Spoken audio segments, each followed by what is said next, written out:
So we're ripping apart this roof and we take some of the shingles off and we notice this, it's not felt paper, and I've never used the what they call ice guard, but I'm thinking this is ice guard. And this is pretty interesting because this is after probably 30 years, I'm guessing. Shingles are still intact, so it can't be incredibly long. It's not like 100 years. And you can see what happened here. You see how it just fractured?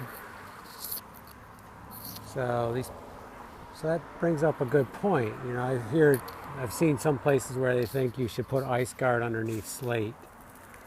Well, slate with a life expectancy of 100 to 200 years, if you're putting down the good slate, this kind of shows you that the ice guard doesn't have a chance.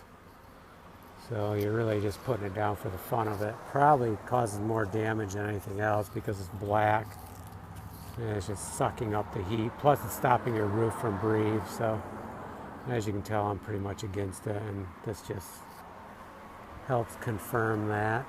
Very interesting though, isn't it? Okay, that's my 2 cents on ice guard.